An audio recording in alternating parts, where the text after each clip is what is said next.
Good morning students. पिछले part में हम लोग relation between U V and F for convex and concave lens पढ़ रहे थे और उसमें हमने आपको बताया था कि लेंस चाहे कॉनकेव हो या कॉन्वेक्स हो, यू वी और एफ के बीच रिलेशन होता है 1/v minus 1/u is equal to 1/f। लेकिन इस फार्मूले के बाद हमने आपको एक चीज बताया था कि जब भी आप कोई न्यूमेरिकल इस फार्मूले से लगाएं तो u v और f को की वैल्यू विद साइन रखिए, ठीक है ना।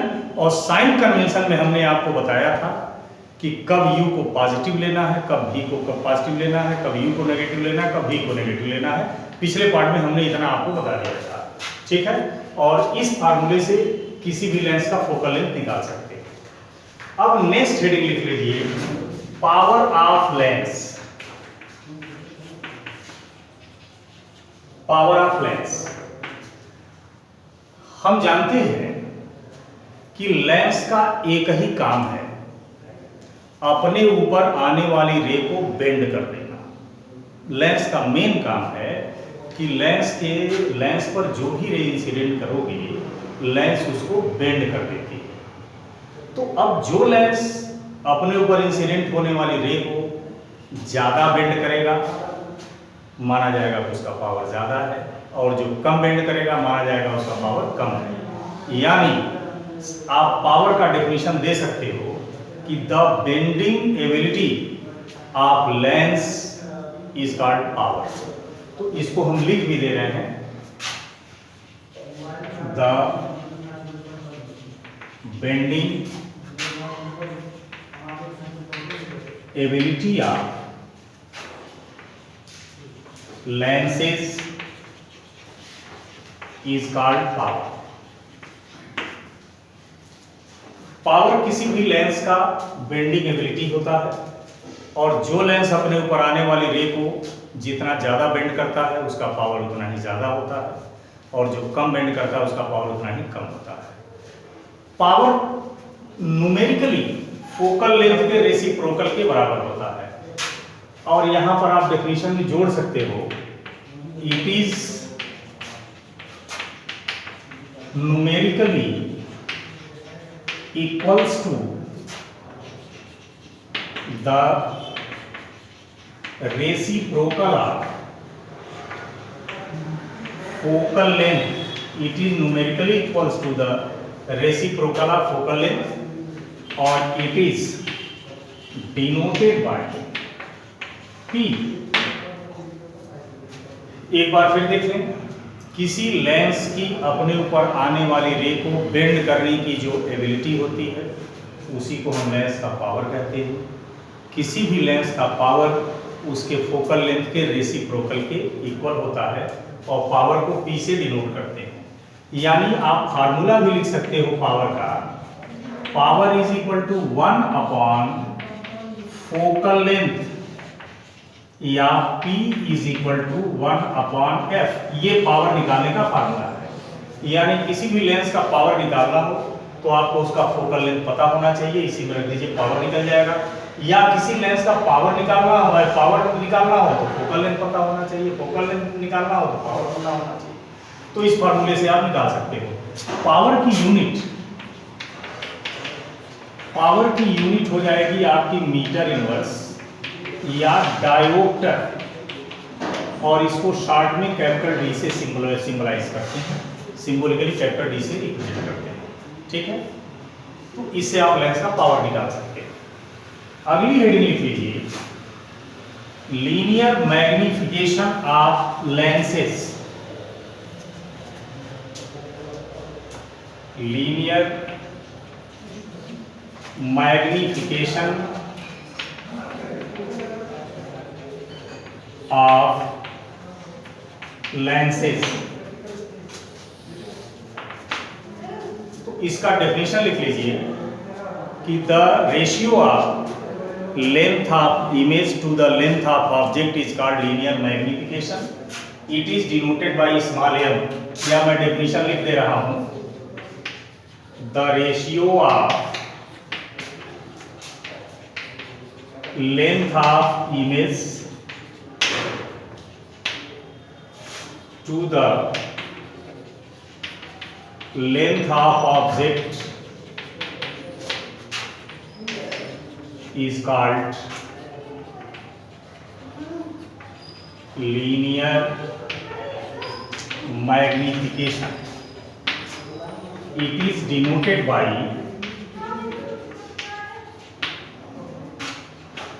Small m. अब मान लीजिए यहाँ पर मैं एक फिगर बनाता हूँ, फिगर के माध्यम से समझाता हूँ। मान लीजिए ये कॉन्वेक्स लेंस है, इसके सामने हमने एक ऑब्जेक्ट रखी है जिसकी हाइट है h2। अब इसका रे डायग्राम जिस तरीके से मैंने बताया था उस तरीके से इसका रे डायग्राम बनाएं। तो ये रे डायग्राम बन गया आपका, और ये इमेज बन गई i डैश। इमेज की हाइट हम मान ले रहे हैं h1, और ये ऑप्टिकल सेंटर है। ऑप्टिकल सेंटर से ऑब्जेक्ट की डिस्टेंस u और इमेज की डिस्टेंस v, या साइन सहित लेंगे तो ये -u ये v। यदि यहाँ भी साइन कन्वेंशन लो तो ये प्रिंसिपल एक्सिस के नीचे है, इसलिए माइनस और ये प्लस। अब लीनियर मैग्निफिकेशन का वैल्यू निकालना हो तो क्या डेफिनेशन बताया है? Length of image upon length of object. तो इमेज की लेंथ हो गई h1 और ऑब्जेक्ट की हो गई h2। तो इस तरह इमेज और ऑब्जेक्ट की हाइट या लेंथ पता हो तो हम लीनियर मैग्निफिकेशन निकाल सकते हैं।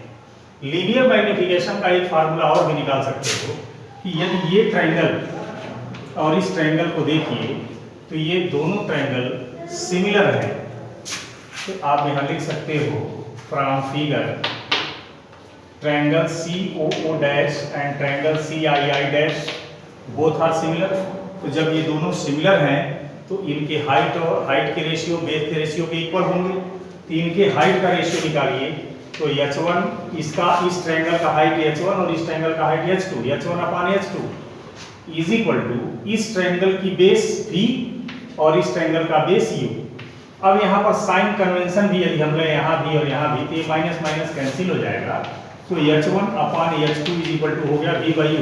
ज़्यादा न्यूमेरिकल तो इसी से लगते हैं, और आप चाहिए यहाँ से h1/h2 की जगह m लिख देना, तो h1/h2 की जगह m लिख दें तो लीनियर मैग्निफिकेशन का ये फार्मूला ये भी मिल गया। यानी लीनियर मैग्निफिकेशन निकालने के लिए आपके पास दो फार्मूले मिल गए।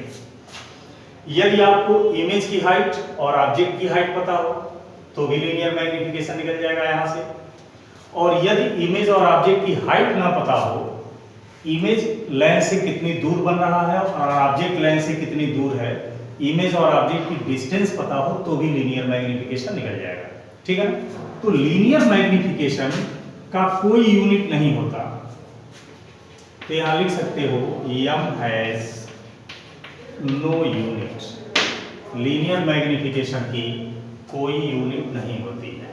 तो इस तरह से लीनियर मैग्निफिकेशन किसी भी लेंस का ये बताता है कि यदि ऑब्जेक्ट इतनी साइज का है तो इमेज कितनी साइज का बनेगा।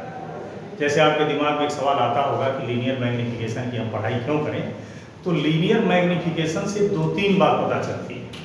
पहला तो ये पता चलता है कि ऑब्जेक्ट यदि इतने हाइट का है तो इमेज कितना बड़ा बनेगा।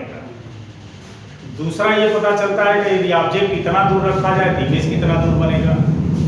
और साइन से पता, लीनियर मैग्निफिकेशन के साइन से पता चलता है कि हम ऑब्जेक्ट की इमेज जिस लेंस से बना रहे हैं वो हमारा लेंस कॉन्वेक्स है या कॉनकेव। कैसे पता चलता है कि फॉर कॉन्वेक्स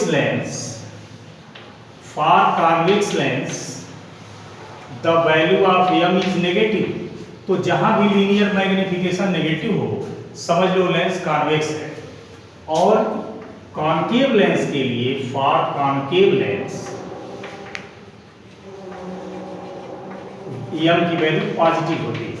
तो इस तरह लीनियर मैग्निफिकेशन यदि पॉजिटिव है तो समझिए आप जिस लेंस से ऑब्जेक्ट की इमेज बना रहे हो वो कॉनकेव है, और यदि लीनियर मैग्निफिकेशन नेगेटिव है तो इसका मतलब जिस लेंस से आप इमेज बना रहे हो वो कॉन्वेक्स लेंस है। ठीक है? तो लीनियर मैग्निफिकेशन के साइन से हमें ये पता चल जाता है कि लेंस कॉन्वेक्स है या कॉनकेव। लीनियर मैग्निफिकेशन से दूसरी बात पता चलती है कि ऑब्जेक्ट इतनी दूर है तो इमेज कितनी दूर बनेगी, और तीसरी बात पता चलती है कि यदि ऑब्जेक्ट की साइज ये है तो इमेज की साइज क्या होगी। तो ये तीन बातें लीनियर मैग्निफिकेशन से पता चलती है। और लीनियर मैग्निफिकेशन निकालने के लिए हमने आपको बेसिकली दो फार्मूला बता दिया। न्यूमेरिकल के हिसाब से यदि ऑब्जेक्ट और इमेज की हाइट दी होगी तो इससे निकालना, ऑब्जेक्ट और इमेज की डिस्टेंस दी होगी तो इससे निकालना, और ज़्यादातर क्वेश्चन में तो ये यूज हो जाता है। ठीक है, तो इस तरह ये लीनियर मैग्निफिकेशन भी खत्म हो गया। ठीक है,